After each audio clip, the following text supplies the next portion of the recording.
नमस्कार दोस्तों, स्वागत है आपका हमारे इस छोटे से चैनल में।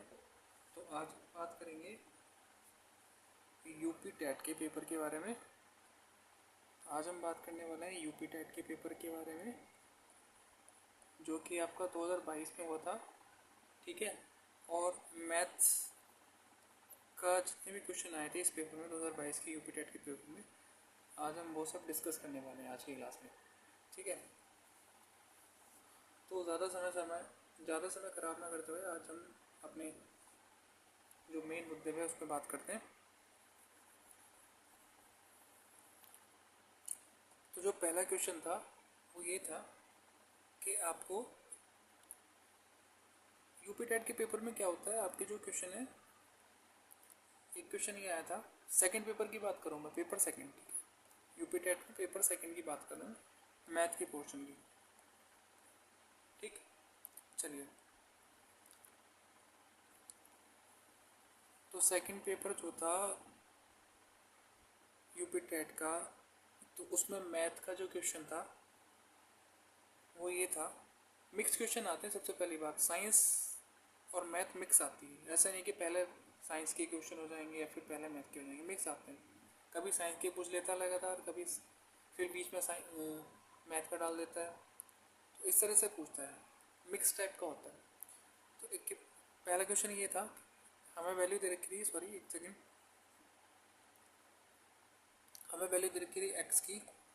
एक्स बराबर 2 है हमारे पास, और y बराबर हमारे पास 1 है, z बराबर है हमारे पास -3, और हमें वैल्यू निकालनी थी x की पावर 3 प्लस y की पावर 3 प्लस z की पावर 3 माइनस 3xyz।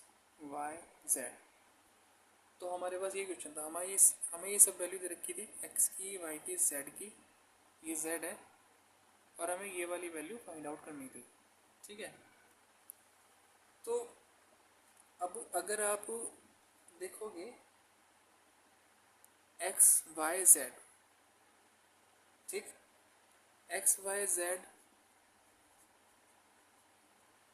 को ऐड करने के बाद क्या आ रहा है वैल्यू हमारे पास, 2 + 1 - 3, यानी कि वैल्यू हमारे पास आ रही है 0। ठीक है, तो हमारे पास एक फॉर्मूला होता है, अगर ये तीनों ऐड करने के बाद 0 हो जाए तो इसकी वैल्यू क्या हो जाती है, इसकी वैल्यू अपने आप क्या हो जाती है, 0 हो जाती है। यानी कि ये 0 हो गया।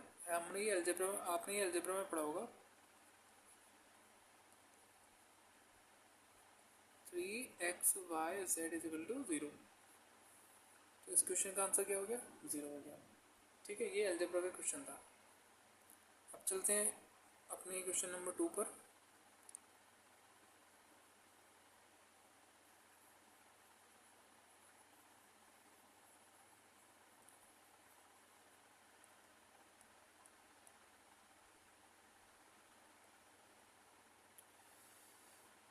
तो क्वेश्चन नंबर 2 ये है,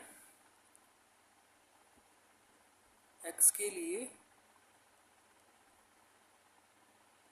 मान, आपको x के लिए मान बताना है। ठीक है,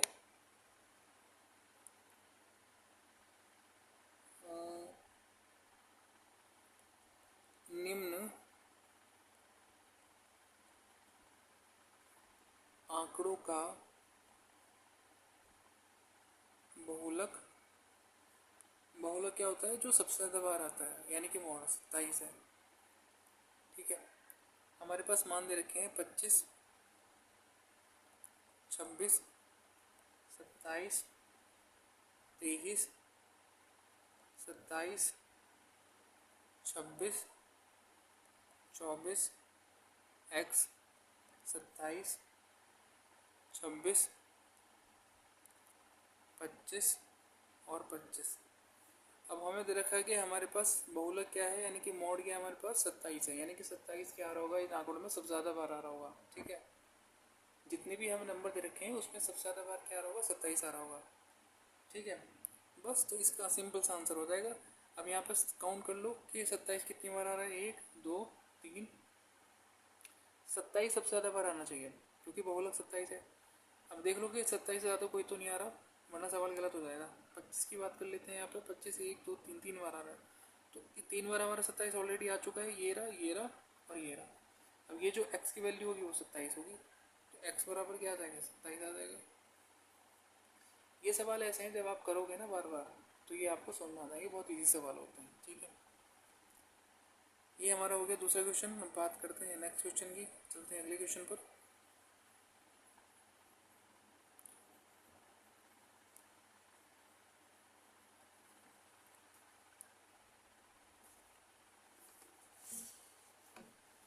अब हमारे पास ये क्वेश्चन है, हमारे पास क्या है,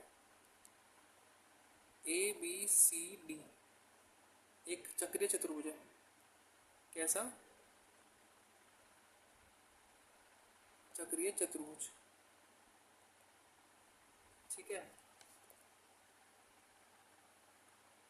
हमारे पास चक्रीय चतुर्भुज ये हो गया,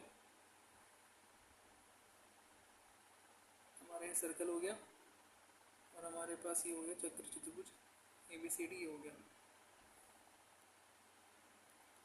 ए बी सी और डी। यहाँ पे हमें वैल्यू दे रखी है 3y माइनस की 5, ये वाली वैल्यू हमें दे रखी है 4x, ये वाली वैल्यू हमें दे रखी है 7x प्लस 5, और ये दे रखी है हमें 4y प्लस 20। ठीक है, अब हमें क्या फाइंड आउट करना है, हमें ये x और y की वैल्यू जो है ये निकालनी है। ठीक है, चलो अब चक्रीय चतुर्भुज में क्या होता है, आमने सामने के जो एंगल होते हैं उनके जो वैल्यू, उनका जो एडिशन होता है वो 180 होता है। यानी कि अगर मैं ये वाला एंगल ऐड करूं तो दोनों को ऐड करने के बाद कितनी वैल्यू आएगी, 180। यानी कि मैंने यहाँ पे लिख दिया 4x plus 4y plus 20 is equal to 180। ठीक है, कोई दिक्कत। अब इसको सॉल्व कर लो, जो कट रहा है काट दो। तो यहाँ से ये आपका जाएगा 4 कॉमन ले लिया हमने, ये आ गया 5, और ये आ जाएगा 4 चौक 16, 4 पंजे 20। ठीक है, 45 x प्लस वाई, 5 इधर चला जाएगा तो कितना हो जाएगा 40। इक्वेशन नंबर 1 बन गई। ठीक है, अब इन दोनों एंगल की बात करो, इन दोनों एंगल को ऐड करो और इक्वल रखो 180 के। यानी कि हमने यहाँ पे 3y माइनस के 5 प्लस 7x प्लस के 5 इजिकल टू 180। ठीक है, जो कट रहा है काट दो, जो छोटा है जोड़ा, ये प्लस माइनस कैंसिल हो गए, तो 7x plus 3y is equal to 180। ये हमारी हो गई क्वेश्चन नंबर 2। ठीक है, अब इसको सिंप्लीफाई कर लो। अब क्या करेंगे हम, इक्वेशन नंबर 1 में हमने क्या करा, 3 से मल्टीप्लाई कर दिया, और हमने क्या करा, इक्वेशन नंबर 2 जो है माइनस कर दी। इक्वेशन नंबर 1 में हमने 3 से मल्टीप्लाई करा, तो हमारे पास क्या आ गया, 3x plus 3y is equal to 120, क्योंकि हमने इक्वेशन 1 को क्या करा है, 3 से मल्टीप्लाई किया है। ठीक है, माइनस करा हमने इक्वेशन नंबर 2, तो यहाँ पे रखो 7x plus 3y is equal to 180। ठीक है, माइनस कर दो, जहाँ प्लस है माइनस कर दो, जहाँ माइनस है प्लस, तो ये तो सारा प्लस ही है, तो सब जगह माइनस माइनस कर दो, कैंसिल हो गया। ये कितना आ जाएगा, माइनस के 4x, ये कितना आ जाएगा, माइनस के 60, कैंसिल कर दो। अब आपके पास वैल्यू क्या आ गई, x की वैल्यू आ जाएगी 60/4 यानी कि 15। x बराबर कितना आ गया, 15। ठीक है, अब ये जो x की वैल्यू यहाँ रख दो इक्वेशन नंबर 1 में, तो जब x की वैल्यू यहाँ रखोगे आप, तो 15 प्लस y इजिकल टू 40, तो y इजिकल टू कितना आ जाएगा, 40 माइनस की 15, ये आ जाएगा आपका 25। तो y की वैल्यू 25 आ गई और x की वैल्यू आपकी आ गई 15। ठीक है, तो ये था हमारा क्वेश्चन नंबर 3। हम बात करते हैं आगे बढ़ते हैं। अच्छा, एक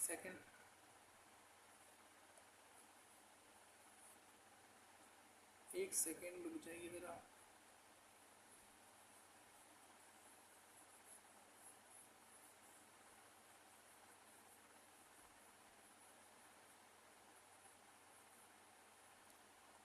बढ़ते हैं हम आगे क्वेश्चन नंबर 4 पे अपनी। ठीक है, अब बात करेंगे क्वेश्चन नंबर 4 की। तो हमारे पास क्वेश्चन नंबर 4 है, हमारे पास एक ताश की गड्डी है। ताश की 52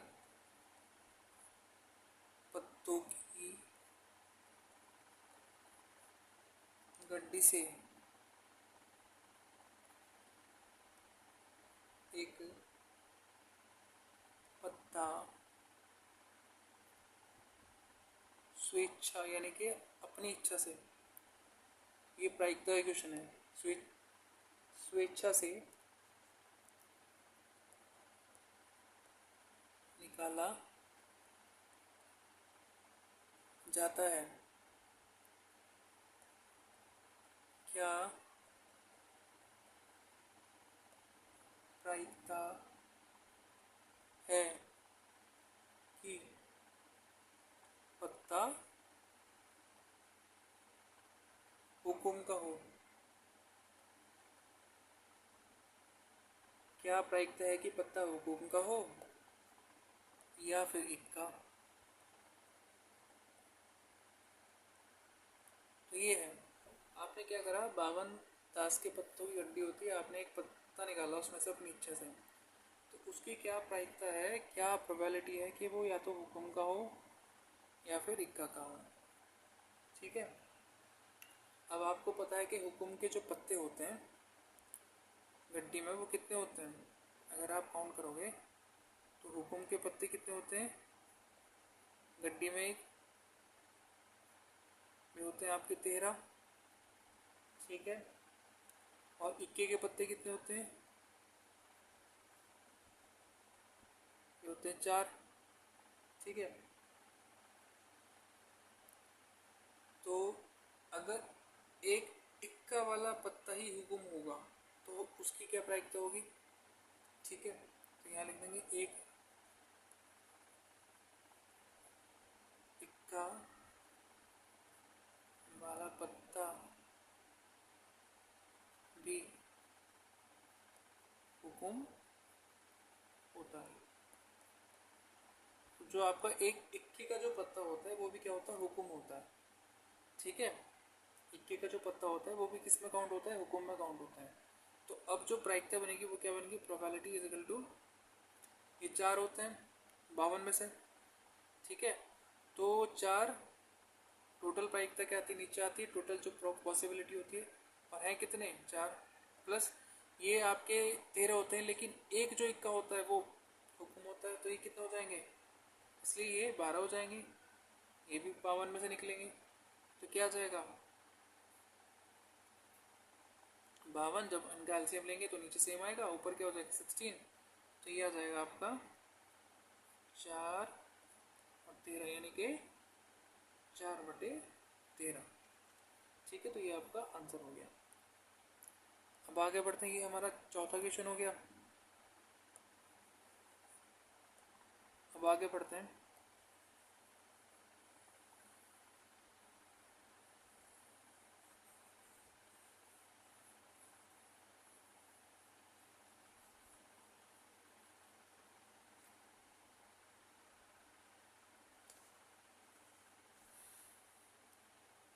अभी क्वेश्चन है,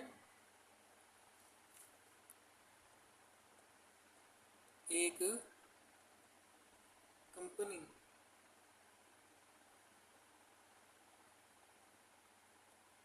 25 लाख रुपए की पूंजी एकत्रित करने के लिए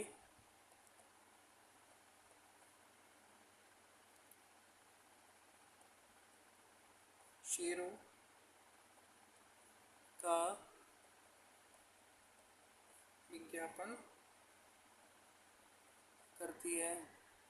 ठीक है, यदि एक शेयर का MRP, MRP यानी कि अंकित मूल्य 100 रुपीज़ हो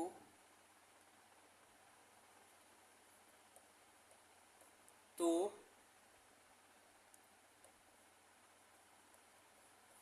कंपनी द्वारा जारी किए गए शेयरों की संख्या बताओ। तो हमें क्या बताना है, एक कंपनी ने 25 लाख रुपए की पूंजी एकत्रित करी। 25 लाख रुपए की पूंजी एकत्रित करने के लिए क्या करा कंपनी ने, अपने शेयरों को मार्केट में उतार दिया। ठीक है, और एक शेयर की कीमत कितनी है उस कंपनी की, 100 रुपये। तो आपको बताना है कि कंपनी द्वारा जारी किए गए शेयरों की संख्या। तो इजी क्वेश्चन है आपका। तो क्या लिख देंगे आंसर, जो आपका ये 25 लाख है उसको क्या करोगे आप 100 से डिवाइड कर दोगे, तो 25 लाख, ठीक है, LAKH डिवाइड बाई 100 रुपीज़। तो आपको क्या आ जाएगा, नंबर ऑफ शेयर आ जाएंगे। तो क्या कर देंगे 25 लाख यानी कि 1 2 3 4 5 जीरो होते हैं, डिवाइड बाई 100, कैंसिल कर दो, ये आ जाएगा आपका 25,000 शेयर आ गए। ठीक है, तो ये आपका कौन सा क्वेश्चन हो गया, 5वां क्वेश्चन हो गया। अब बढ़ते हैं आगे।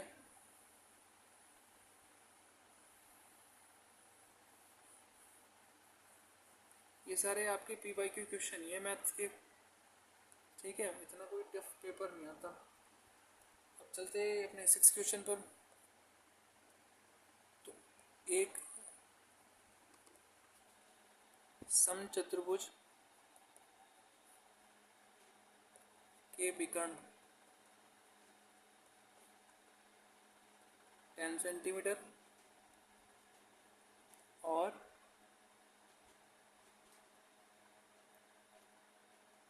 24 सेंटीमीटर है, इसका परिमाप बताना है आपको।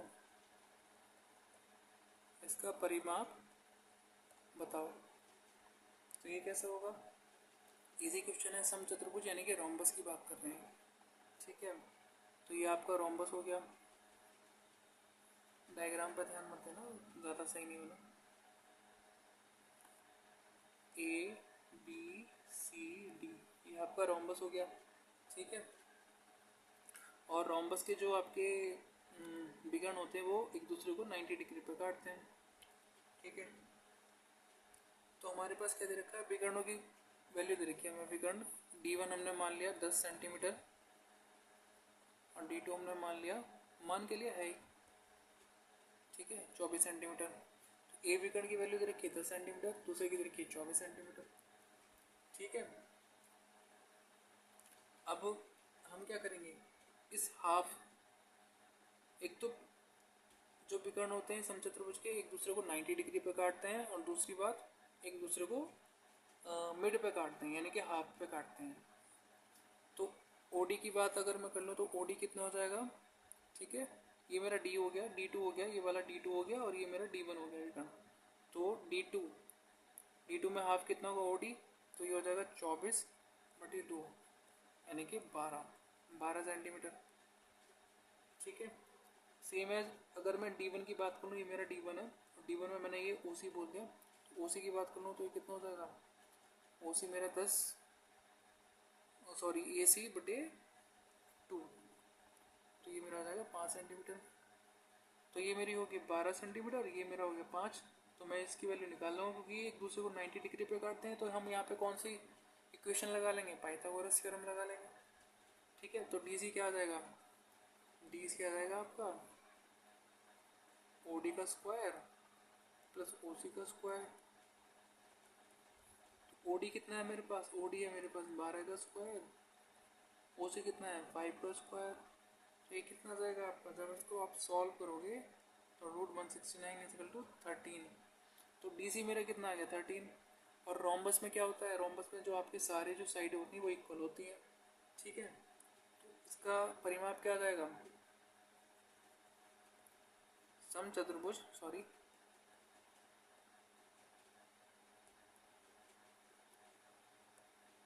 समचतुर्भुज का परिमाप 13 × 4 52 आंसर 52 सेंटीमीटर। तो अभी हमारे 6 क्वेश्चन हो गए हैं, आप इनको रिवाइज करो एक बार ध्यान से, ठीक है। अगर वीडियो पसंद आई तो लाइक करो, धन्यवाद।